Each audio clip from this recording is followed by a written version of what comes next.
Hi there, this is Cece Zach, and if you've worked your entire life, reached this chapter, which I call the third, and found yourself wondering, now what? Well, you are not alone.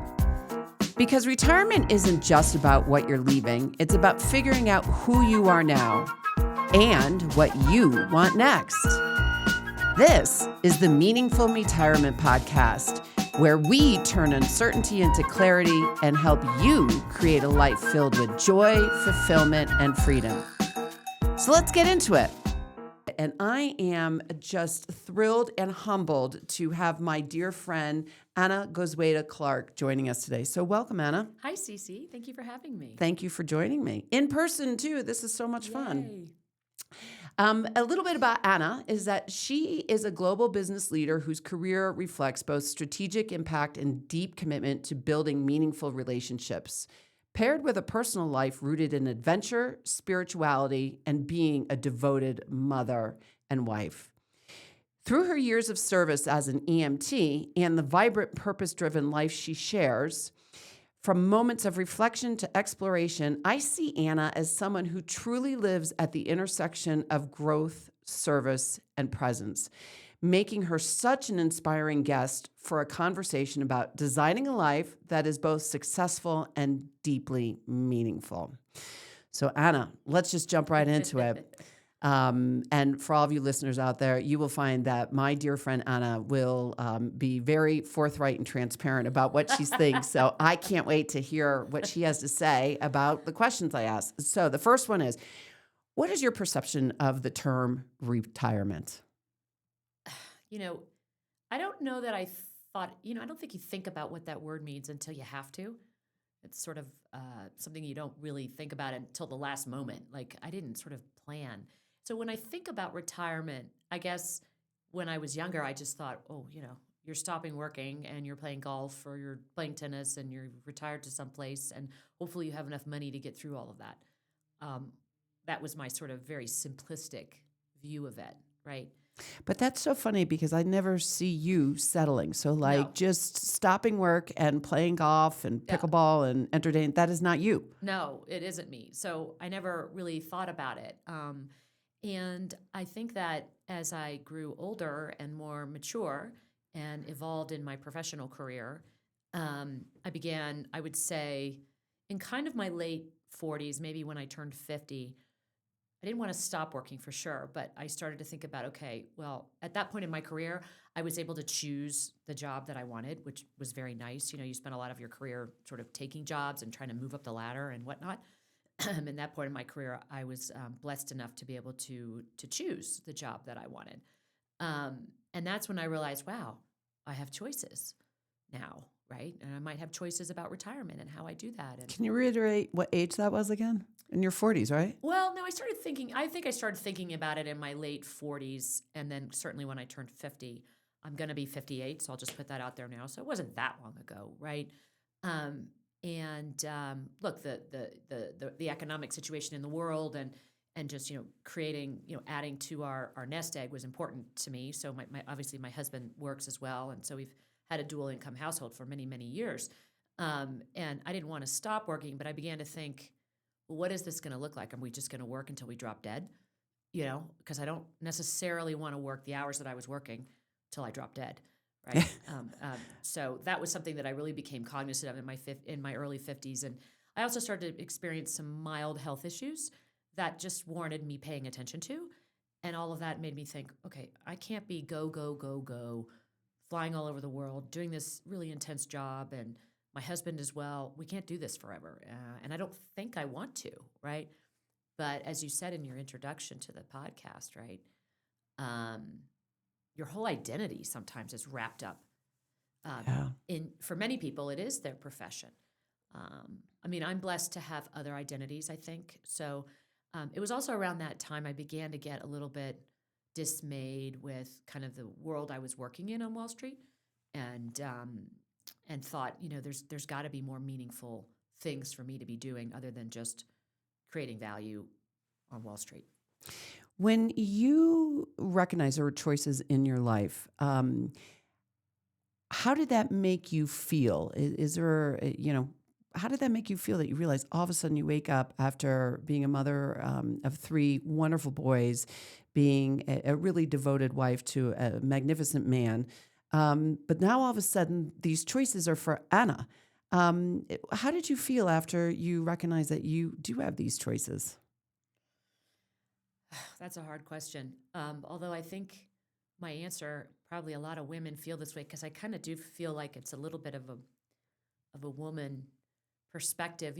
We are so devoted to our families and to helping others, women in general, right? It's just kind of how our species, our sex is, right? And so, uh, stopping working and not doing anything was scary to me because I was like, wow, I'm not contributing. I'm not doing anything. I'm not helping anybody. I'm not, you know, so it made me feel a little, I don't want to say badly, but I was a little anxious about it. Just Yeah. thinking, gosh, okay. My parents were divorced when I was very young, and my mother, went to work. She absolutely did not have the education that I had when I went to work, and so she really, in 1975, not a lot of women were getting divorced, and I admire her for doing that. But she showed me that you gotta be independent. You gotta have your own means of sustaining yourself for a million reasons. Maybe it's not a divorce, but maybe your husband dies when he's young for whatever unfortunate reason or whatever, right? So I was always really like, okay, I've got to have a career here, um, and be able to sustain myself and my family if I needed to. And a lot of that drove me when I was younger, right? And I think in the new kind of me-tirement, I'm not as focused on that anymore, probably because I've had a lot of time working, I've put away money, I've saved money, and so I'm not so focused on that right now in terms of being independent. Now, sometimes it's kind of funny. I just wish people would just take care of me because, you spend Yeah. your whole life as a mother taking care of other people and inheriting a couple of other kids along the way, you know. And so it was weird. It was weird not to be focused on somebody else. And first of all, thank you for sharing and being transparent with this shift because you clearly just explained an identity shift of where you um, didn't want to be vulnerable because you wanted to be independent and vulnerable to whatever environmental or societal issues that were out there. But now that you have these choices, it seems like you're giving up a little bit of some of that behavior that drove you to be so independent for all those years. What has that shift been like for you? And, who are you today? That's a great question. Um, I think my answer would say that kind of revolves around my evolving faith. I was raised a Christian, a Catholic, and I've always been very close to my faith. But as with most people, your faith ebbs and flows throughout your lifetime. And certainly in my early 20s and 30s, I was going to church every Sunday, but I wouldn't say that my faith was guiding my choices, okay, in the beginning. Mm-hmm. And so that shift from, okay, go, go, go, being independent and making sure that I could sustain myself and my family turned into, well, I don't need to do that anymore, like you said. And now I've become more vulnerable. And that is scary, right? So that is something I've had to get used to, and it's brought me closer to my faith, right? A lot of my faith, I don't care what religion you are, and even if you don't have a religion, spirituality, faith, whatever you want to call it, revolves around the age-old discussion of, suffering and joy, right? You can't divorce the two, right? All suffering comes with joy, all joy comes with suffering. And so as I've gone through my kind of personal and professional career, I am learning now very hard, extremely hard for me, as you know me well, is to be vulnerable and kind of let my faith dictate the choices I make now versus 25 years ago when Anna was dictating those choices. Do you have an example that you would be willing to share to the listeners to help them understand that shift that you've made? Mm-hmm. Um, I think that I had heard a voice, and for me, it's God's voice. For others, it might be somebody else's voice. But I heard a voice maybe 10 years ago when I was working in New York City. And the voice was sort of saying, this really isn't the right thing for you, da da da da. And I was ignoring that voice, okay, because the job was a good job, great company, big company, whatever. Would you say you were ignoring it because of your ego? Yes. Yeah. Okay. It was all about Anna Yep. versus what, in my perspective, that God was trying to tell me to do. And I got fired from that job. The first time in my life I'd ever been fired. Very amicable firing, and I was upset about it, but I knew that was that voice, and so it was probably a good thing, right? And so I had some time off in between jobs, and I saw an ad in the paper for a class to become an EMT at my local community college. I don't even know how I saw the ad. I mean, I don't even look at I know what it was. It was a brochure that we got from the local community college.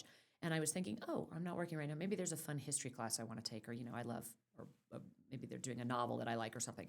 So I was flipping through it and I saw this class and it kind of spoke to me. And I was like, oh gosh, I don't know. This is weird. I don't know. What is this? Who's what, I don't know. Go back. And just for listeners, she's saying emergency medical technician. Yeah, Yep. an EMT, emergency medical technician class. So there's for anybody that wants to do this, it's the same course. You take it anywhere all over the country. You're certified by the state, but then you get certified at the federal level too through the NREMT. But anyway, it's another story. But if you go back 30 years when I graduated from college, I really wanted to go to medical school. For a series of reasons that we don't have nearly enough time to go through, that was not going to be a reality for me at the time. And I got a job on Wall Street from an alumni from my college gave me a job. I had no idea what I was doing on Wall Street. I mean, it was sort of a joke. I was like, really? You want me to go to what? Anyway, they put me through a great training program. And honestly, I did really well. I just sort of, a lot of aspects, the math, for whatever reason, stuck with me. I was good with that. And anyway, the career took off and there I was. But it was never, the first 10, 12 years of my career were extremely fulfilling. And then it wasn't so much as fulfilling. Things changed on Wall Street, regulations changed, things changed. Anyway, whatever. Also, I've been one of very few women to be as successful and to raise up those ranks you were talking about. Yep. Yeah, it's just hard. And to kind of fight the battles as a woman you have to fight on Wall Street, even today, you get tired. Yeah. You get a little tired of it. So anyway, see this class and I'm like, da-da-da, and I'm like, I ignored it again. Then I go to our dear friend Carolyn and I went to see a concert at Jones Beach, okay? And we go out to dinner before at this little restaurant, and we run into a friend of hers that she hadn't seen in a long time, who is an EMT. And this woman just, during dinner, I'd never met her before. I mean, never seen her before. I'm 100% certain that God put that woman in that place on that evening because she talked to me for 45 minutes about being an EMT, and that was it. I signed up for the class. I just knew that was the sign. Wow. And this friend of ours, Carolyn, I don't hang out with Carolyn near as much as I'd like to, but we happened to want to go see this concert together, and so the two of us just drove to Jones Beach. I mean, it was just very happenstance, So I took the class and then became an EMT, and then I got another job, back on the street. Wall Street, and so I was just being an EMT on the weekends. And what age were you at this stage? I was 50. Okay. I was 49 or 50 when I became an EMT. But I continued to work on Wall Street until very recently, until about a year ago, I should say. And the thing about the EMT thing was when I was taking the course, and then I started riding on the ambulance at my local volunteer service, gosh, it just was so fulfilling. Wow. I mean, I hadn't felt like that in years, right? Every day I get up and I'm helping somebody. My skills are utilized at every moment of the day. Somebody needs me, feeling that, I mean, obviously my husband loves me and needs me and my children, but it's different when somebody's in a sometimes life and death situation, right? And you're there and you got to just do it, right? Right. And make critical decisions. Make a lot of critical Split decisions. second. Yeah. My training on Wall Street came in very good there. I used to work on a trading floor many moons ago. There's no more trading floors anymore, and that, you had to make quick decisions on the trading floor. and you had to be very focused very quickly, and you had to tune out all the noise that was around you. And that's exactly what you have to do as an EMT. So that translated really well. And for whatever reason, I think it was, again, more of that training on the trading floor. I just don't get flustered, right? Yep. So it's funny that the life that I created on Wall Street was very fulfilling, and it gave me a lot of life skills that I've been able to translate. My end of career on Wall Street was not as fulfilling, but it led me to this EMT path. So I retired about a year ago. It was super hard.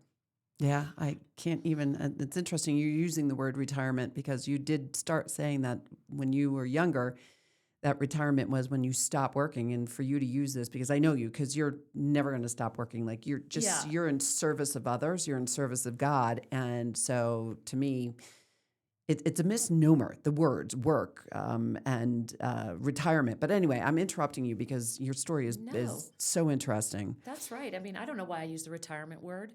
I tell people that I'm retired from Wall Street. That's kind of how I say it. I say, well, I'm retired from Wall Street, but I'm working, full time on as an EMT. And then people are like, excuse me, what? You're doing what?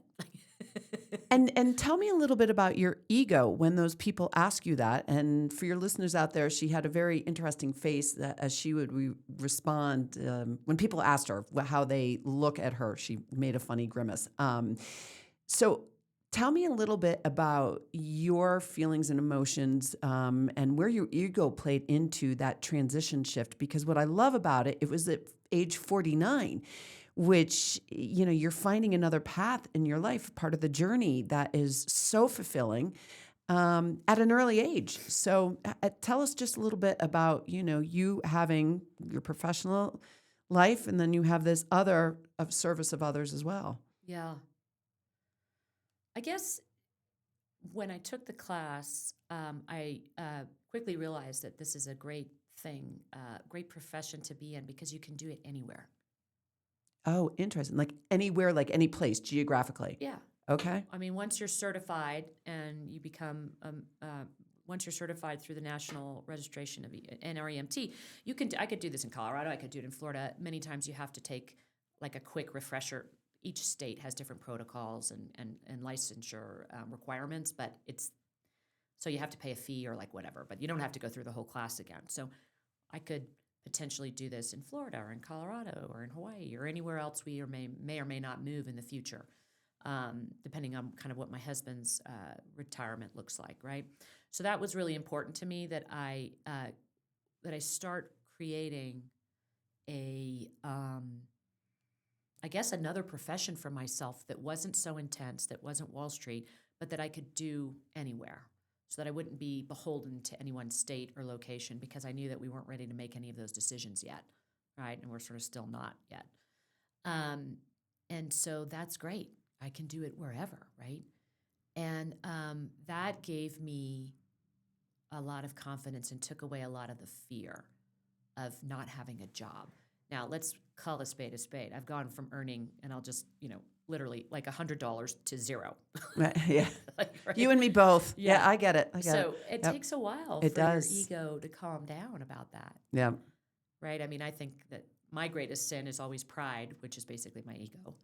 And I'm always constantly battling that, as I'm sure most other humans are. And so, but I tell you one thing, being an EMT humbles you quick. But what I'm hearing from you is that it gives you a sense of self-worth that I think that you had run its course on Wall Street. But it doesn't seem, and I know you well enough, it seems like this is with you forever. As long as you physically can be an EMT, this is going to be part of your life forever. Yeah, this is it. Although I will say it took me 12 months. Like I was looking for, all last year I was looking for a job on Wall Street. And things have changed on the street. I am now old. Yeah, you old fart. I'm an old fart at 58. Oh. I'm too old to be disintermediated by AI because my value, I don't think a bot can replace. But it certainly was a hard time trying to find the right position. And I'm picky too. I wasn't just going to go work for anybody. I wanted to find the right person to work for and with. And those opportunities just did not present themselves, honestly. And like I said, maybe I'm just not relevant in that space anymore. That's okay. I'm coming to terms with that. But it took me kind of a whole year to be like, holy crap, I just spent 33 years Yep. of my life Yep. creating this image and place for myself and my family to some degree. And all of a sudden, I'm just going to turn off that part of my life. So it did take me about 12 months to kind of finally say, it was really this year in January where I was able to say, you know what? I'm retired from Wall Street. Yeah. And that's okay. You let it go. I let it go. Yeah. I'm not even looking at it, every once in a while. Actually, recently, I just had a friend of mine call me, and you know what? I might have been interested in this position a couple years ago, but I was like, you know what? No. Good for you. I'm not Just going to do saying this. no. You just say no. I'm not going to do it. And whatever God holds, I know that God does not want me to go back to the Wall Street scene. He wants me to stay as an EMT. I don't know if he wants me to stay doing this for the next 30 years or only 3 years, but for now, that's what he's asking me to do. And it's what I'm doing, So tell me, you use the word relevance, which I have struggled with. So and I also want to preface this question with, listen, it took me 6 or 7 years between all the life quakes that I had, the divorce, losing my job, losing my parents, my stepdaughter's boyfriend committed suicide, losing 2 jobs during a 10-year span, moving. I think I moved 13 times in 10 years, thanks to apartment living. But one of the things that I struggled with during this whole time that I finally have, I believe I've gotten my arms around or my mind around, is relevance. And that relevance is in the eyes of me. It's not, and I always thought it was in the eyes of the beholder. And I have found that I am worthy enough and that I am relevant because I'm satisfying me, in MEtirement. So can you talk to a little bit? You brought the word up, and I'm sure you've got thoughts around relevance and the shifts that you've made in your own relevance and value. Yeah. Another great question. Shouldn't have brought up relevance. I'm happy you have, because it's a word I use a lot. Yeah. That and value, do I bring value to something? And I've been self-doubting myself for 7 years since I left Manhattan. The big job in Manhattan as well is self-doubt. And I've had to grapple with it. Yeah. And I know you have too. Yeah, for sure. I mean, relevance to me almost equals ego. Yep. It's right. Yeah. There's a bridge there. I think it's different for every person, but you got to get over what other people are thinking about you, whether you're spiritual or however you decide to get over it. But yeah, relevance is not about what others think about you. And so much of your professional career is tied up in what others think about you or perceive you, or the value add they perceive you to have, right? Especially in what I would call, high-end blue-collar jobs. I mean, if you're a tradesman, you're so lucky because you're actually producing something that people use or find beautiful, or if you're an artist, right? But all those people too struggle with relevance. And so I think relevance for me, it goes back to my faith. The only person that I need to be relevant for really is in my view, is my God, my Lord, right? I want to be relevant for my kids and my husband too, but really, as long as that God loves me and I love him back, that is my relevance. That is so beautiful. And for your listeners, Anna has helped me for many, many, many years define what spirituality means to me. And I am still a learner. Still a young learner in this. And through the work that I've been doing around MEtirement and the third, I have found that quite a few people in this age and stage of life have lost a sense of faith, lost their spirituality. And I'll tell you, in today's world, it's not hard to lose it because everywhere you turn, I mean, there's just negative things. But can you comment on why it is so important, even at this stage and age phase of our life, as we shift our identities and, move into the third, why it's so important? Well, I think the obvious reason is we're getting older and you are facing your mortality one way or the other, Mm. right? We're all getting hip replaced. We're all Yeah. getting, falling down. We're all having some very severe health issues, and others just you're having to change your lifestyle a little bit type of issues. But these are the times in our life where we begin to think, well, what the heck? What was my purpose? Like if you look back on your life, now you've got a little time. Maybe you're in MEtirement or you're slowing down a little bit and you're looking back and you're going, oh my goodness, at the end of the judgment, like what do when I look back on my life, am I going to be happy with it? Did I do everything that I wanted to do? And also, did I give back? Yeah. Giving back is so key to this. I mean, I like the word MEtirement, but I also wish that there was some way to incorporate others in that word because it's not all about me, That's okay. right? Yep. And that's like the big thing that I've over the past 10 years. It's not all about me. The only way that I'm going to get to feel joy, and if I live to be 100, look back on my life and go, okay, I did a pretty good job, is if I have given a tremendous amount to other people. That's the only way. And so in my world, it's been really either through my family, helping my friends, or whatever that may be, and then of course my work on the ambulance every day. But I think people that are just focused on themselves, I think they're sad in the end.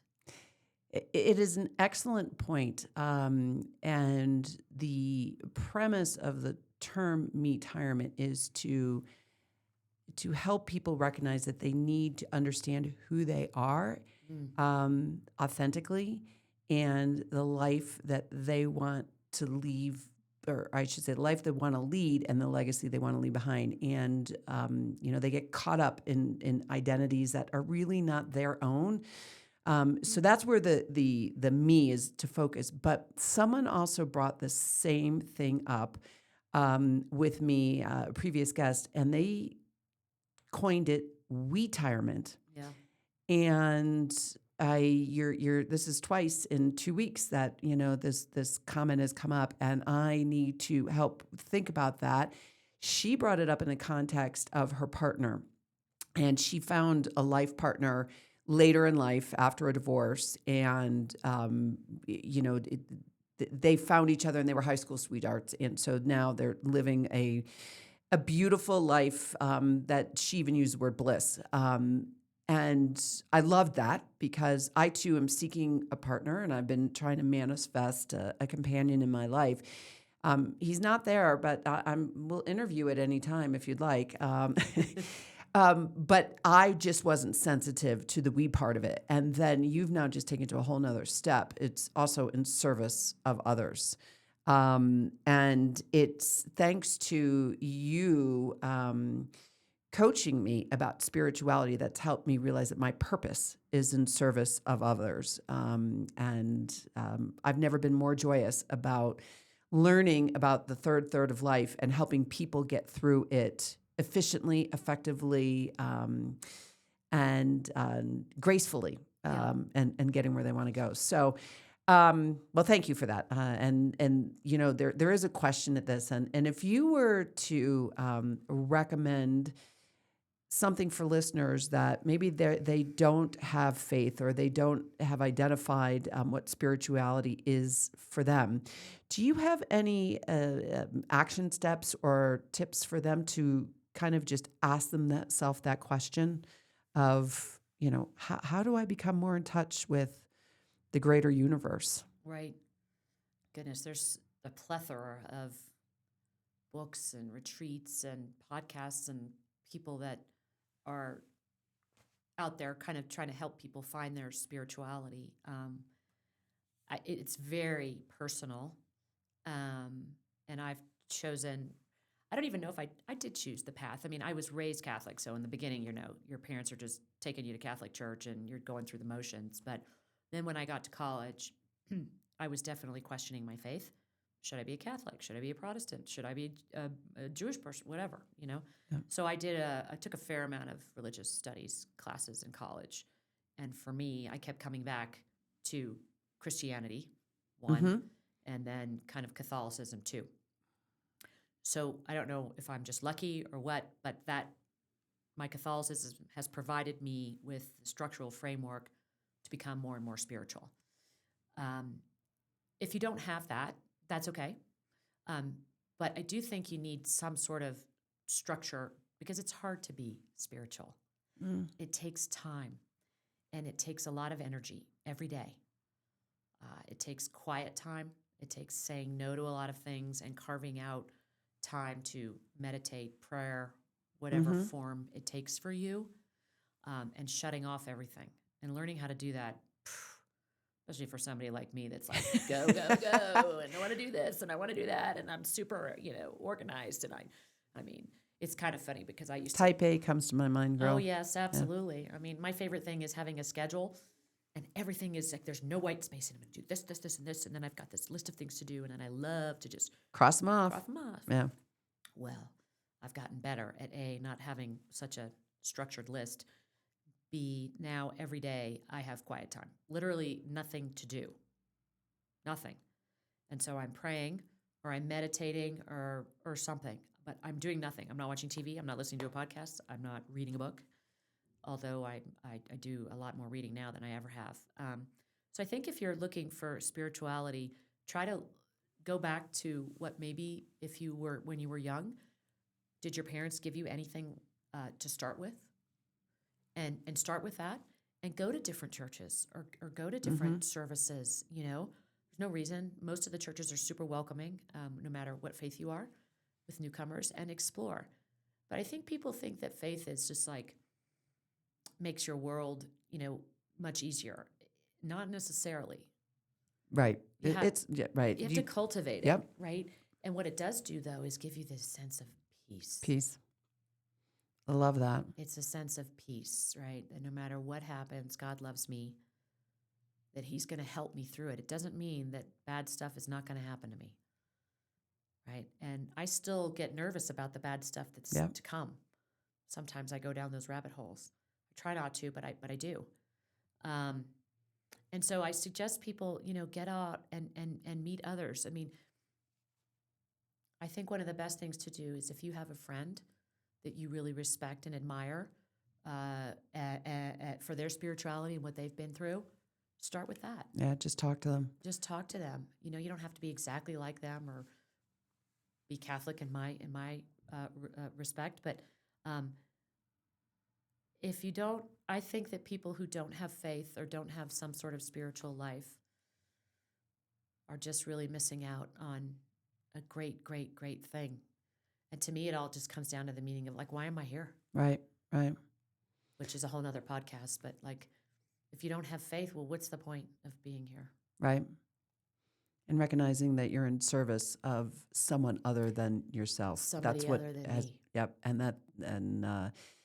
And thinking about how that person or thing or whatever it is wants you to behave in life, and Hannah's kind of rolling her eyes. Yeah, it's I'm rolling my eyes because half the time he tells me something and I'm like, yeah, right, whatever. I'm not going to do that. Yeah. Right. I mean, Yeah. I seriously have these conversations with God. I think He's laughing. He must be a very humorous God. I think He's going to be humorous. I have a whole list of questions too. I'm going to ask Him. Okay. I'm like, what about menopause? Like, Yeah. why you're perfect? Do we really have to make us to go through menopause I love that. or adolescence? Come on. Yep.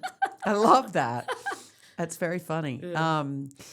And I think well, first of all, thank you for that takeaway. And it's seeking others that have found spirituality. But I also want to flip it for those that do have spirituality and faith in their lives, that maybe even seeking someone that could use the faith and having that conversation, which is exactly what you did with me 15 years ago. And I have never been more grateful. My spirituality is different. I am non-denominational Christian.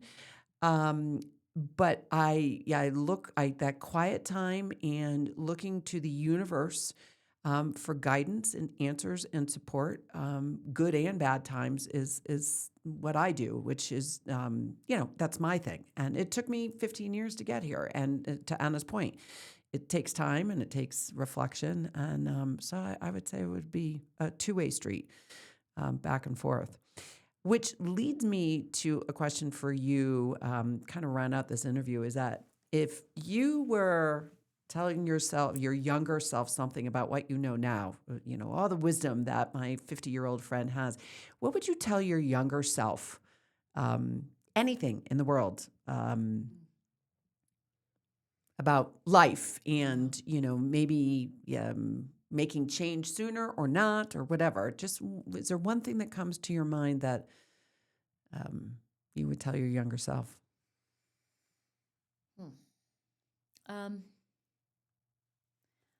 I guess I think I would tell myself to be, I wish I had been more vulnerable sooner. Mm. Again, just the circumstances of my childhood m- made me a very tough person, a very tough exterior. Like nobody was going to do anything for me, right? I needed to Yeah. get out there and make the way.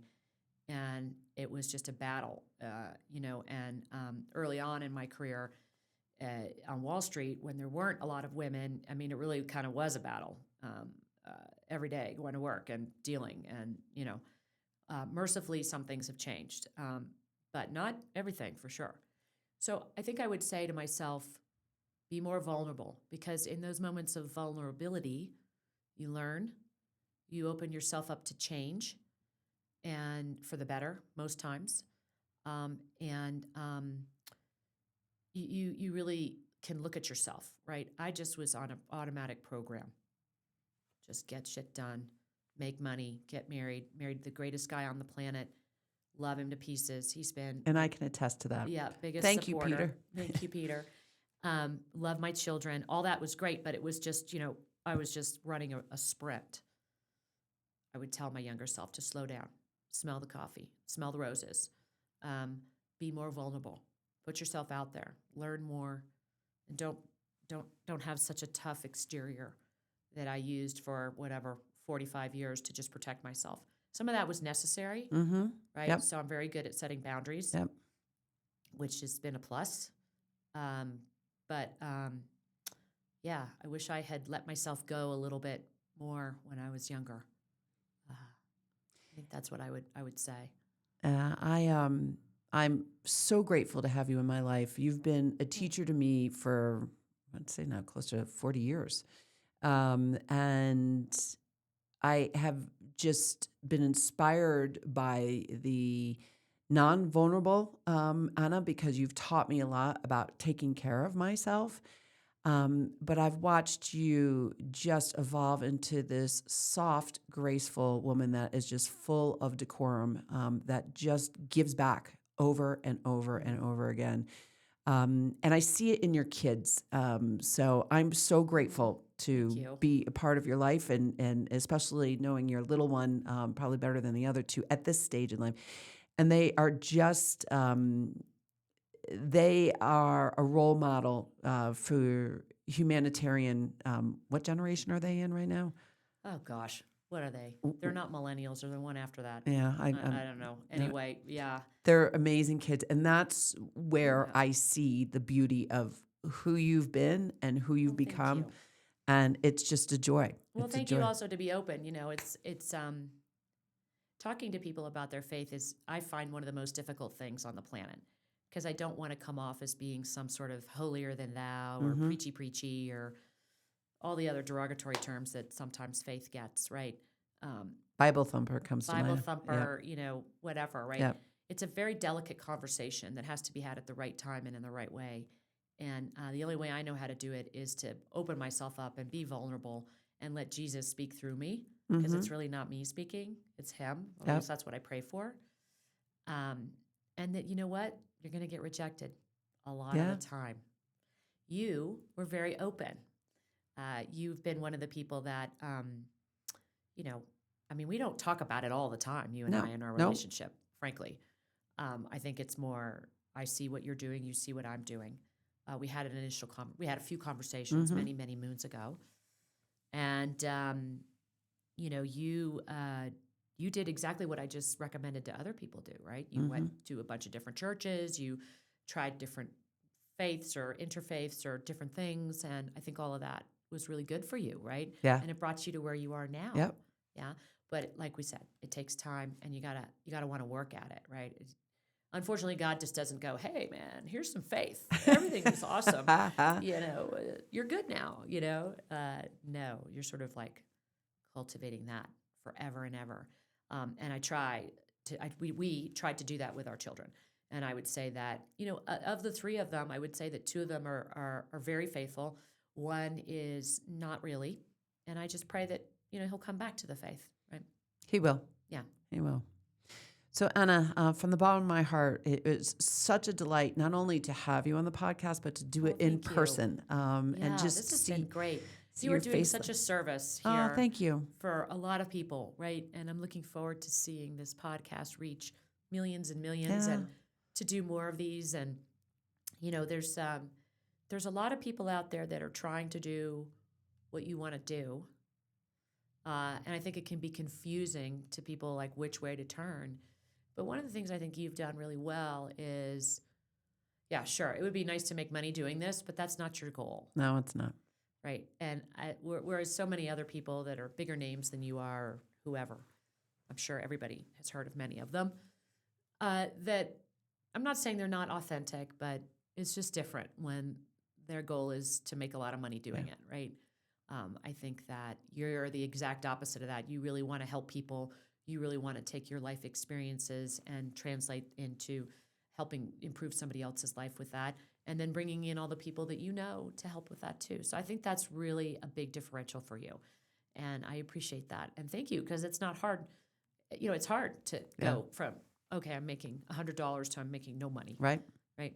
And where is the ego in between that or not? Squash that little booger and flush him down the toilet. So I would like to just propose that there are two topics that I'd love to have you back at a later date. And one is directly around faith, even more discussion around faith. But the other is ego, because you have done so much work in this space like I have, and I think we'd have a really fun conversation. So yeah. So as we close out this version of Meaningful MEtirement, I hope that you got a little bit of takeaway on all sorts of things around ego and spirituality, and just ask yourself the question, do you have the faith that you want and need to have that joyous, fulfilled life in your third? And with that, you listeners out there, transitions are really hard, and letting go of who you were, which Anna was, by the way, you are the best guest so far about just being open about that transition. So hard. And then figure out who you are now. It is really a big shift. And if you're feeling uncertain or a little lost, you are not alone. And as Adam mentioned, though, this is where something new begins, and maybe you can find your version of EMT in your life, because when you understand who you really are, you create a real life of joy, fulfillment, and freedom. And if you don't have to do it alone, and that's what this podcast is here to help you recognize that. And so, until the next time, keep creating a life that feels meaningful to you. So, take care.